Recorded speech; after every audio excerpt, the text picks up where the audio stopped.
ಈ ಆಶಾ ಕಾರ್ಯಕರ್ತರ ಹೋರಾಟ ಪ್ರತಿಭಟನೆಗಳು ಯಾವಾಗಲೂ ಕೂಡ ಆಗ್ತಾನೆ ಇರುತ್ತೆ. ವಿವಿಧ ಬೇಡಿಕೆಗಳನ್ನ ಮುಂದಿಟ್ಟುಕೊಂಡು ಹೋರಾಟಗಳನ್ನ ಮಾಡಿದ್ರು ಕೂಡ ಯಾರು ಕೂಡ ಅದಕ್ಕೆ ಸ್ಪಂದಿಸಿಲ್ಲ ಅನ್ನೋದು ಪದೇ ಪದೇ ಅದು ಸಾಬೀತು ಕೂಡ ಆಗುತ್ತೆ. ಪ್ರಮುಖವಾಗಿ ಈಗ ಬಾಗಲಕೋಟೆಯಲ್ಲೂ ಕೂಡ ಆಶಾ ಕಾರ್ಯಕರ್ತರ ಅಹೋರಾತ್ರಿ ಧರಣಿ ಮುಂದುವರಿತಾ ಇದೆ.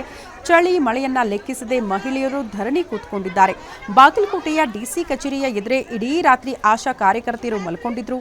ಸದ್ಯ ಸಾಕಷ್ಟು ಜನ ಆಶಾ ಕಾರ್ಯಕರ್ತರ ನೇತೃತ್ವದಲ್ಲಿ ಈ ಹೋರಾಟಗಳಾಗ್ತಾ ಇದೆ. ಮಾಸಿಕ ಕನಿಷ್ಠ 10,000 ವೇತನ ಹೆಚ್ಚಳಕ್ಕೆ ಪಟ್ಟು ಹಿಡಿದಿದ್ದಾರೆ.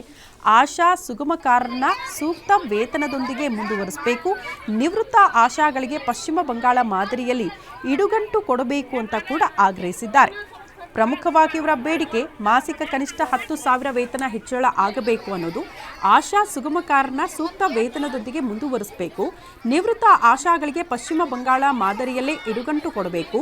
ಕೇಂದ್ರ ಹೆಚ್ಚು ಮಾಡಿರುವ ಆಶಾ ಪ್ರೋತ್ಸಾಹ ಧನವನ್ನ ರಾಜ್ಯದಲ್ಲೇ ಜಾರಿಗೆ ತರಬೇಕು ಈ ಕೂಡಲೇ ಅನ್ನುವಂಥ ಒತ್ತಾಯ ಕೂಡ ಮಾಡ್ತಿದ್ದಾರೆ. ಕಾರ್ಯಕರ್ತರು ಈ ಒಂದು ಜಿಲ್ಲೆಗಳಲ್ಲಿ ಬೀದಿಗೆ ಬರಬೇಕಾದ್ರೆ ಈ ನಮ್ಮ ಸರ್ಕಾರವೇ ಕಾರಣ.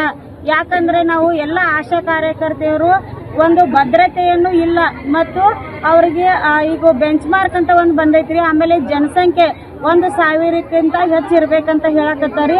ಮೊದಲ ಆಶಾ ಕಾರ್ಯಕರ್ತೆಯರನ್ನು ಎಷ್ಟೇ ಅವರು ಜನಸಂಖ್ಯೆ ಇದ್ರು ಸಹಿತ ಕಲಿದೇ ಇದ್ದವ್ರನ್ನ ಅವತ್ತಿನ ದಿನ ತಗೊಂಡ್ರಿ. ಯಾಕಂದ್ರೆ 2009ರಾಗ ನಾವು ಕೆಲಸ ಮಾಡಕತ್ತೀವ್ರಿ. ಅವತ್ತಿಂದ ಇವತ್ತಿನ ತನ ನಾವು ಒಂದು ಅವ್ರಿಗೆ ಕೊಡುವಂತ ಬಿಡಿ ಕಾಸನ್ನು ಸ್ವೀಕರಿಸುತ್ತಾ ನಾವು ಅವ್ರು ಏನೇ ಕೊಟ್ಟಂತ ಕೆಲಸವನ್ನು ಇಲ್ಲಿವರೆಗೆ ಮಾಡ್ಕೊತ ಅಂದ್ರೆ ಒಂದು ಎಲ್ಲ ಪ್ರತಿಯೊಂದು ಆನ್ಲೈನ್ ಐತ್ರಿ. ಯಾಕಂದ್ರೆ ನಮ್ದೇ ಮೊಬೈಲ್ ನಮ್ದೇ ಡಾಟಾ ನಾವೇ ಕರೆನ್ಸಿ ಹಾಕೊಂಡು ಅವ್ರು ಹೇಳಿದ ಕೆಲಸವನ್ನು ನಾವು ಪ್ರತಿ ದಿನವೂ ಮಾಡಬೇಕು.